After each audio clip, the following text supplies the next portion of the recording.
Hi, this is Roger. Thanks for dropping by. Welcome to my Sunday Orchid chat. Do you like that title? Orchid growing made easy. And you're expecting me to do it, aren't you? No, you're going to do it. Stick around and find out how. So in a packed video today, we will circle around that subject like a roundabout. You can hop on and hop off anytime you like, and there'll be little snippets of information. It's not a flood, you're not going to get it all at once. I don't even know what you're going to get yet. You know me. It's Sunday, so we do all the thank yous today. We'll get those done at the beginning, and we will also have a plug for my bonsai channel and how you can help with that. And yeah, sooner we start the better. Let's get going.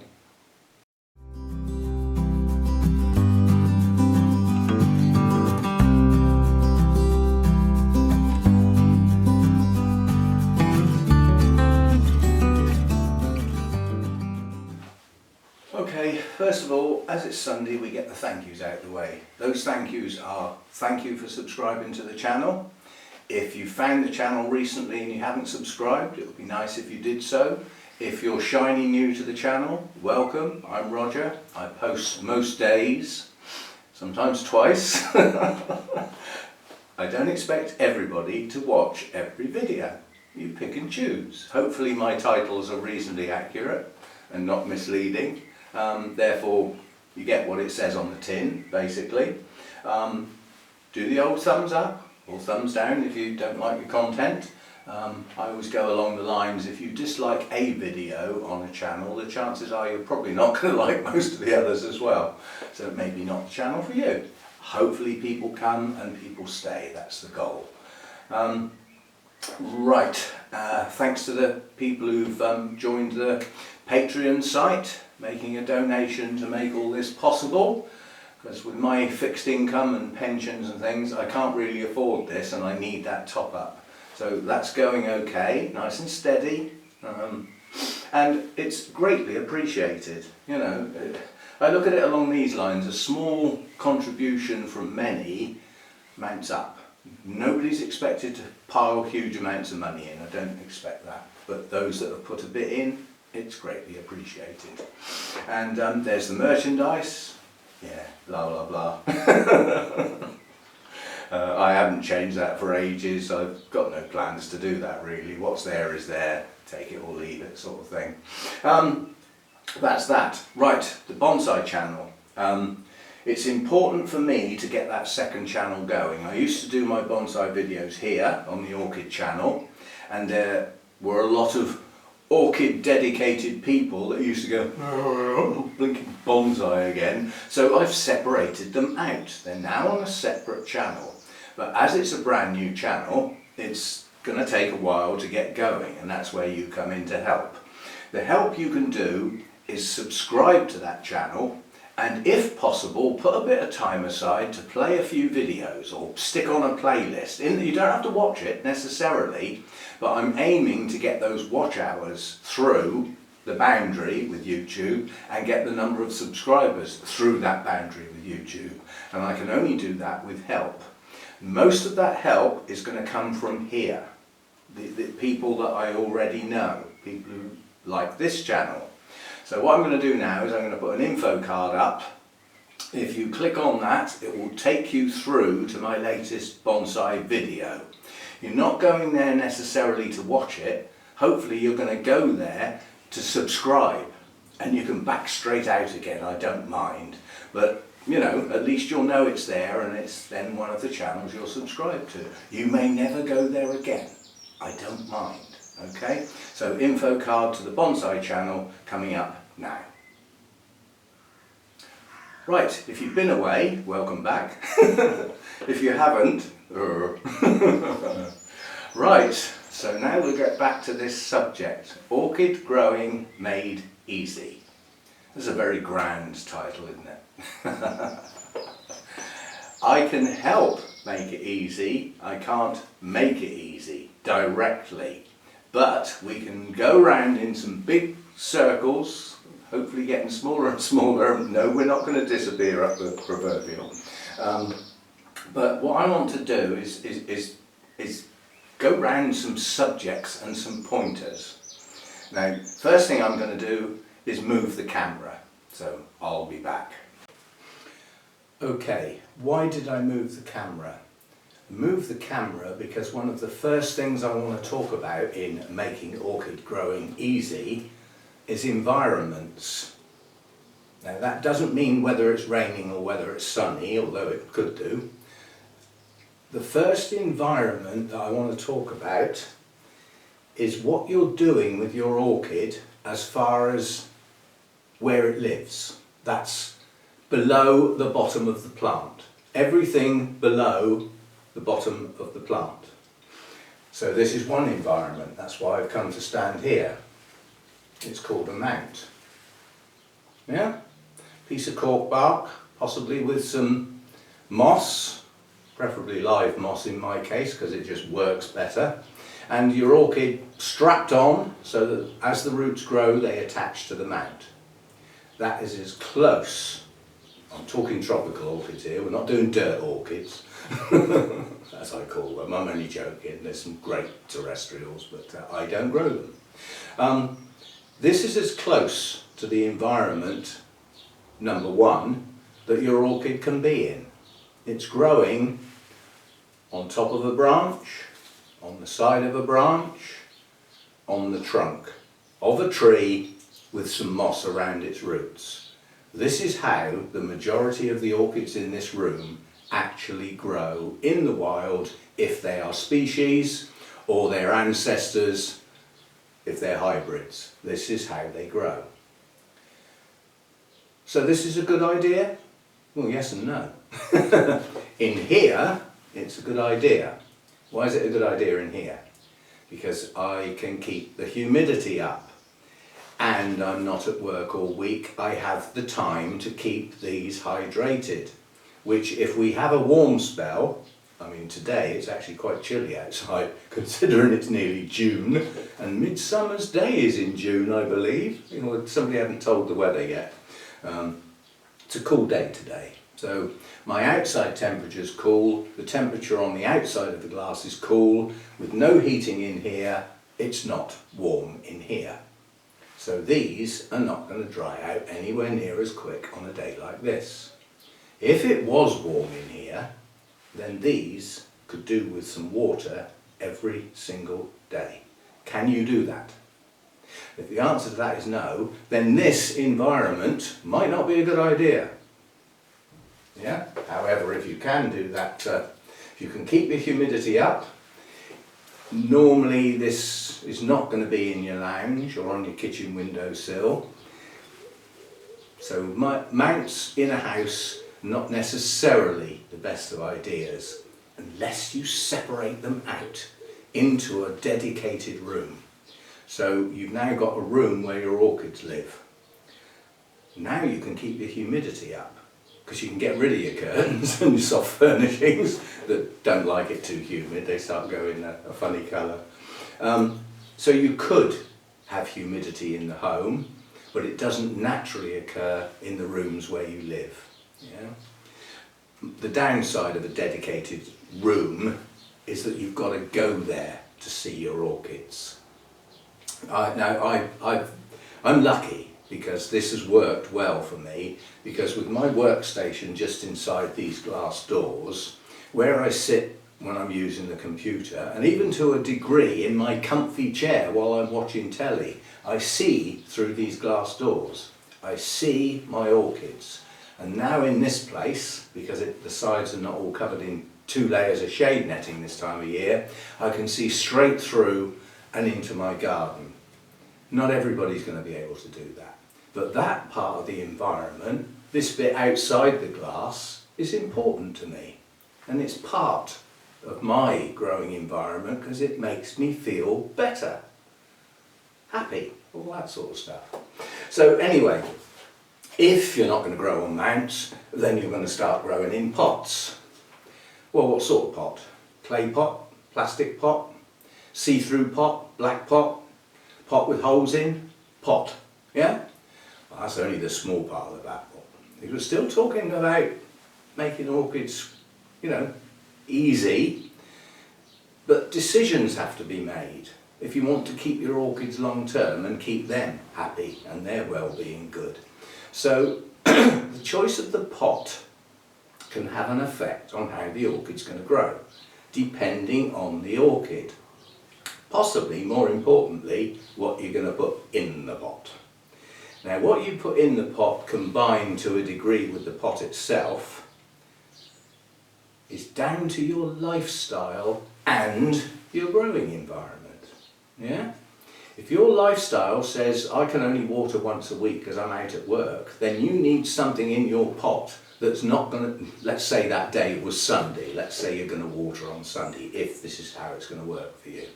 If you can only water on Sunday, you don't want stuff in the pot that's going to be dry by the end of Monday, do you? You need it to last the week. So you need moisture retention. Yeah? So you need something that holds moisture.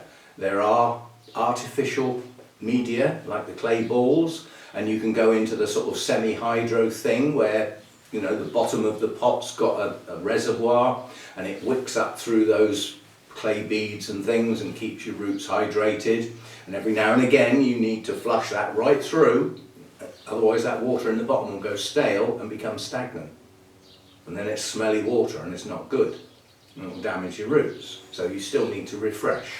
It's not one of these things that you can do and walk away for a couple of months and think, oh, life's wonderful, I don't need to water my orchids. That water will go stale and it will go off. It's gone off and it's pongy. It needed changing long before that happened. So, what goes in your pot? If you can't attend to your orchids with any, regularity, then moisture retention. What else? You can hop off and hop back in. This is what I'm getting at. So we've now talked about moisture retention. If you can attend to your orchids frequently, then you don't need the moisture retention. Well, why wouldn't you have it if it's available? Choice of orchids. Yeah? Choice of orchids. Why have I switched to that suddenly? Because if you're going to have moisture retentive stuff in your pots that lasts the week wet, there's some orchids are not going to like that because they need to dry quite quickly. In their natural environment, they get rained on, and then with the breezes and the warmth, they dry out, ready for the rain the next day. That's how they work. Well, keeping them wet for a week's not going to do them much good at all. And the more sensitive ones, those roots will rot. And then you've lost your root system and probably your plant. Yeah? So you now start thinking about your choice of orchid. I thought I was going to do orchid growing made easy. We're getting there, yeah? Because if you want it to be easy, these are the things you think about before you go and buy the type of orchid that pretty blooms must have. We've all done it, and sometimes that pretty bloom comes home on a plant that just isn't going to grow well for you. And that can be sad, and it can be upsetting, because everybody who loses an orchid thinks they're a bad orchid grower. No, you're not. We all lose orchids. Part of the game.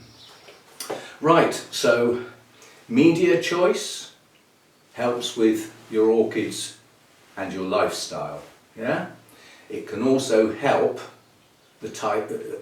give you a bigger variety of orchids to grow, providing you can attend them, providing you can be there often enough to deal with it. Yeah? So, some of my orchids are in large bark with nothing else in there. You pour 2 litres of water through that pot, and by sometime the next day or the day after, it's almost dry. And some orchids love that. Some don't. So that's the wrong media for those that don't. So we get round to, if you're going to go for the moisture retention, and water lasting almost a week, there's a selection of orchids that like their roots constantly moist. Some of those like really high humidity to go with it. They're not going to do so well in the home, but they might. The ones that are more likely to, let's take a Masdevallia for instance, the ones that are more likely to put up with the home environment, providing their roots are happy and maintained well, are the hybrids. There's something about hybrid vigour that just works. Yeah. So, you know, you might have a go. Don't go buying 10. Buy 1 or 2 with pretty blooms that you like and see what you can do for them. You can always get local humidity of, you know, gravel trays so that the pot sits above the gravel, not in it. Because again, the water in your gravel trays will go stale. That will need changing now and again to freshen it up. But it will evaporate around the plant and it will raise the humidity around the plant slightly, not a lot. You know, you're not going to get it from 50% to 70% by sticking a gravel tray down, but every little bit helps. Right, so that's what's in the pot, the media, yeah, and choices which will enable you to vary what you grow, and it will depend on your lifestyle and how you're going to water. So that should make growing the plants you choose easier, because they're more suited to you, how you can work, and your environment. So we are making it easier. Yeah. I'll throw this statement out there. I love this one because it frightens people. There's no such thing as a difficult orchid. No such thing. What there is orchids whose environment is very difficult to recreate, and they're fussy and sensitive, and if that environment's not almost perfect, they just slowly go down. Some of them go down quite quickly. So it's not the orchid that's difficult, it's that recreating the environment that it needs. That can be the difficult bit. It's not the orchid's fault. So you could say it's your fault. You bought an orchid that you cannot create that environment for. Well, it's not going to thrive, it's not going to flourish. So we do that. Right, what else? Where you grow it is going to dictate the amount of light your orchid's going to get. Now, day length it doesn't change that much whether you're growing on your kitchen windowsill or in your greenhouse or in a conservatory like this. The day length is the same. You know, it's what your country can offer. And again, there are some orchids that don't need high light. They'll grow better in the home than those that need high light, because no matter what you think, a windowsill has not got the same amount of light on the inside as it has on the outside. It just doesn't. And also, that level of light might not be enough for some plants. So as soon as you move in the home, you know, I mean, I'm looking through this glass now, it's black. It almost looks dark in there. That's not enough light to grow orchids, but some will. Some will grow in low light levels. There's a lot of those that also like high humidity. It's this selection that really is, if you want orchid growing made easy, you've got to think about where you're going to put them and what you're going to put there and how you can attend them. Once you can get your head round all of that, then orchid growing gets easier, and the more you do it and the more you practice, the easier it becomes. You will have losses. If you've been growing orchids more than a couple of years and haven't lost one yet, then you're doing pretty good. So are you a good grower? Or did you just choose right? And you got the right orchids for the right place. And that's what makes it easy. Now, I'm lucky here. I have a wide variety I can choose from. But I have boundaries. I have a minimum winter temperature maintained by a thermostat and a heater. Okay? So that's as cold as it's ever going to get. A couple of the orchids in here would prefer to go another 5 degrees cooler. Well, they're not going to, because there are some in here that's already a bit too cold for. And then I've got my maximum temperature, which here has changed dramatically. In the previous grow room, that used to get pretty high and used to go up over 30 on sunny days, and cost me a fortune trying to keep it cool. Now, I haven't got that worry here, yeah? And the fact that I'm not sucking the hot air out all the time, I'm not losing my humidity. My humidifier hasn't even kicked on once yet today, and it's about 70, it's turned off at the moment because I'm filming, but it's still around 70% in here without that being on. When I turn it back on, it will bring it back up to 75, and that will take 5 or 10 minutes of electricity to run the thing, and then it will kick on and off as and when the humidity drops. And it only really drops in here when I walk in and out of the doors or let the cats in and out, or the temperature starts to climb, which it does from midday for a few hours while that sun passes over this roof. I'm still thinking about shading that. So, orchid growing made easy. Orchids at the end of the day are plants. They will need some food.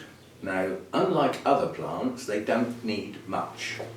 Now, when somebody says, but these orchid types are high feeders, that's still not much compared with other plants. You know, compared with the sort of level of fertiliser you might be chucking on your potatoes in your allotment, or round your roses or your fruit trees.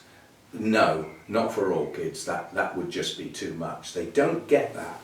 And go back to, on the trunk of a tree, on the top of a branch, on the side of a branch.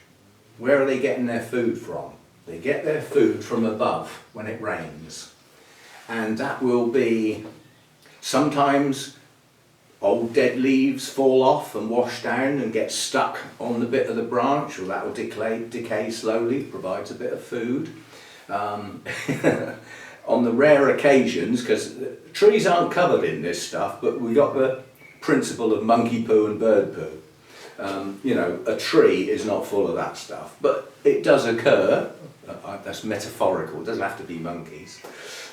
You know, could be a jaguar going across, whatever, but some of that washes down, and that is part of where the feed comes from. It's washed down from above.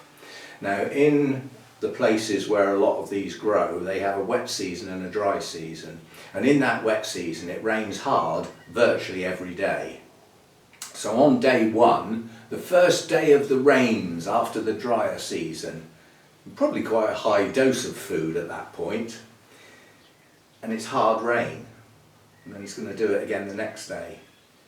After 2 or 3 weeks, how much food is left in those trees to be washed down on a daily basis? This is how little they live on. Yeah?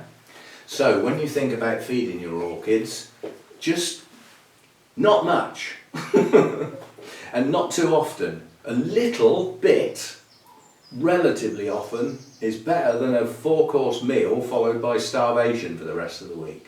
A little and often, and really not much. And again, orchid growing made easy.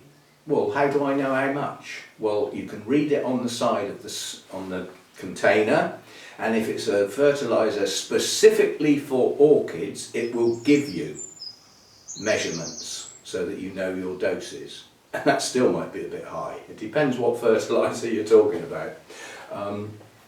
Something like Orchid Focus has been designed really for the home grower. It's incredibly weak, so it's almost impossible to overfeed your orchids because you're going to dilute it. I suspect if you poured it out of the bottle you wouldn't kill the plant. There's not much in it. Now you could say, well, why don't I buy a much stronger one and dilute it more? Well, yeah, go ahead. Just make sure whatever you use has got all of the elements involved in plant nutrition, not just NPK and nothing else, because that's not enough. You need those other bits and pieces. So get a decent feed. Get a decent feed, apply it according to instructions, or less. Orchid growing made easy. You see how I'm going round in the circle, and we're dropping off every now and again with the elements that you need to grow orchids and some advice at each of those levels. That's what I'm trying to do today. Right, now watering. Orchids are not bog plants. When it says needs to be constantly moist, take it with a pinch of salt. When you pour water through your pot, especially if it's like a moss, you know, if your orchid's in sphagnum moss because you need it to stay moist for a long time, when you pour your water in, you've drowned it. It's now absolutely wringing wet. Probably can't hold any more water if you tried. Now if it's cool, that's going to stay like that a long time. Also, it'll depend on the orchid type. If it's a vigorous grower and it is in active growth, it will use up some of that water. If it's not in active growth because it's a warmer grower and your temperatures are lower and your days are shorter, that water's just going to sit there. It's not going to get used. So what do? Don't put so much in. Simple as that. And this is where we get to the expression drier in winter. Normally applied to dendrobiums, almost across the board, or drier in winter. Not all dendrobiums should be drier in winter, but a lot are because of our short days and cooler temperatures. So it's a combination there. So again, orchid growing made easy is choose orchids for the temperature range you can provide easily.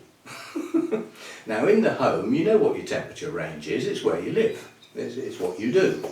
And the difference between day and night probably isn't as great as it could be, say, in a greenhouse or, you know, in a place like this, for instance.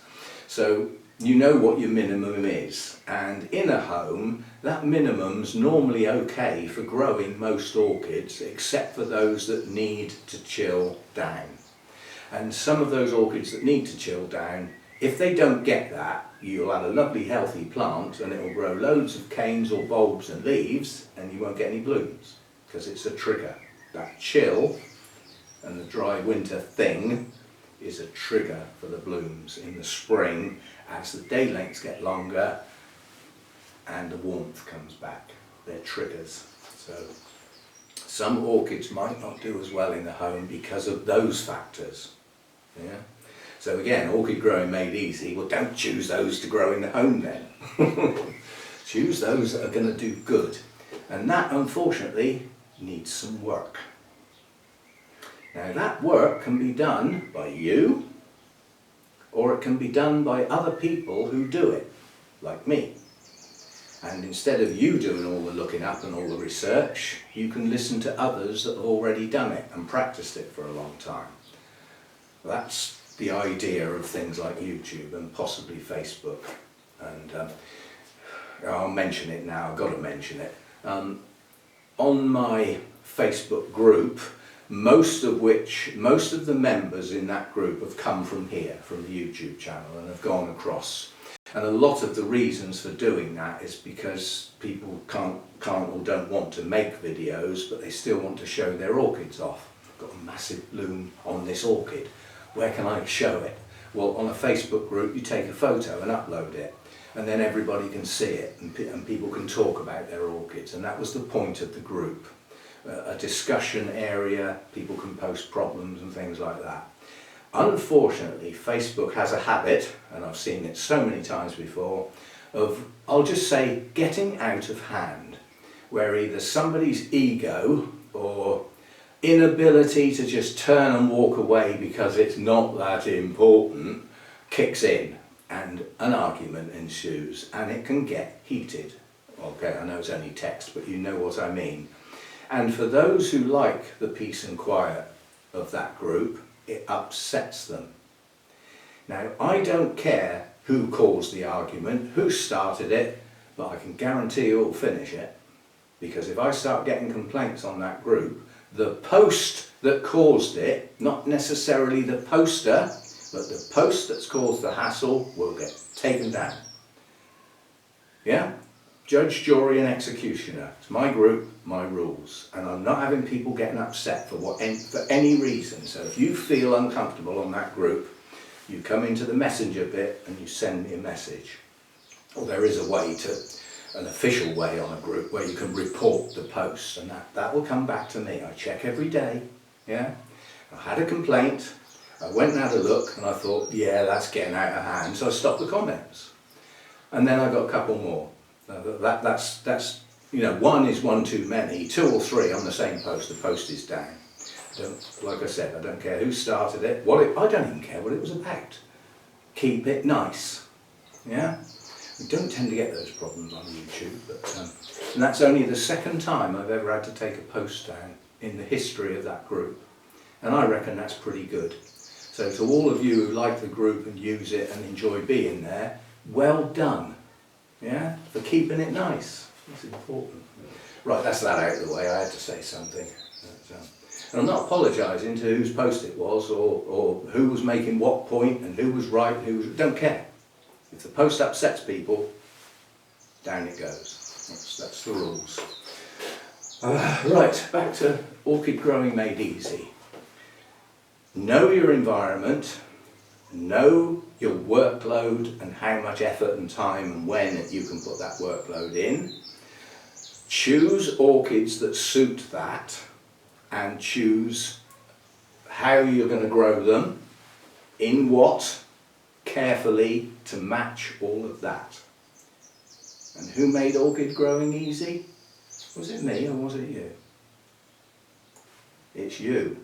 That's what I wanted to end up. We've come round in ever decreasing circles. We've had little snippets dropped off and now we've come down to it. Orchid growing made easy is your job, not mine. All I can do is point and hint at things you need to consider. But then you can go away and put all that together and work out how you can make your orchid growing easy. And your plants will live and thrive and you'll be a happy bunny. And then you can go onto the Facebook group and post pictures of your wonderful blooms. And we'll all go, well done, nice one.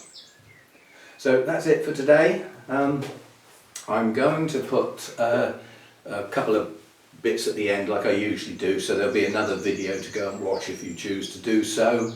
And one of those I did as a laugh, but it actually turned out okay.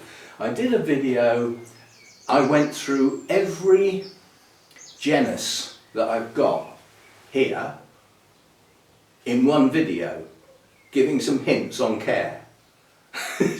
Boy, is that high speed. But I did it as a bit of a giggle, because I wasn't sure I could even do it in one video, so I'll put a link to that one if I can find it, and possibly something else. I just put 1 or 2 on the end of the Sunday one. Anyway, thanks for dropping by, thanks for your time, because it's your time that you put in to watch the videos, even if it's not all in one go.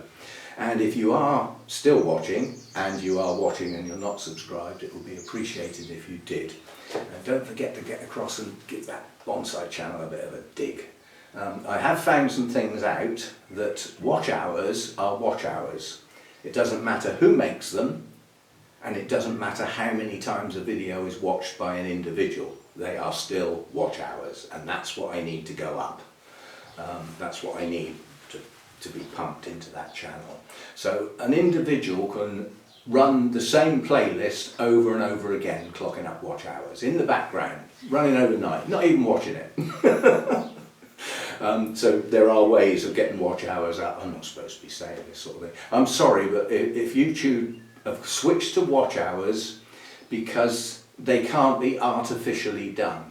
You can do it artificially, but the videos are still being watched somehow. It's the only way those can do. Views can be fiddled, so can subscribers. You can buy 1,000 subscribers.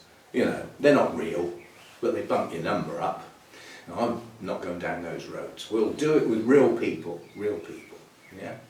Okay, and enjoy your orchids, most important.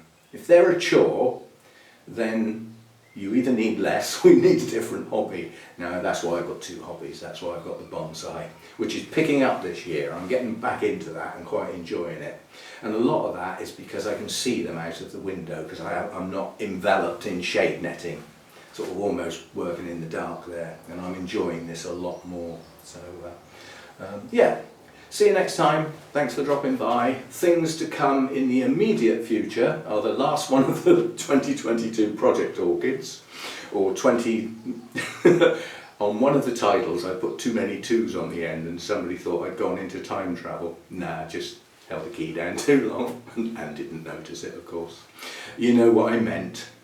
Yeah, so there's that one. That's got to be done by the end of May. I'm definitely going to do that. Yeah, and various other things. There's some repotting coming up and some fiddling with some mounts. And there's definitely my Jenkinsy eye that's got to be unmounted and ripped apart and put back together again on a new mount. So there's some stuff coming up. There is some orchid work to do, which there hasn't been much of recently. Yeah, see you next time. Thanks for dropping by. And as I said, a couple of videos coming up now as links that you can carry on watching, or hit the link and come back later. It's like I say, you don't have to watch these videos all in one go. Bye for now.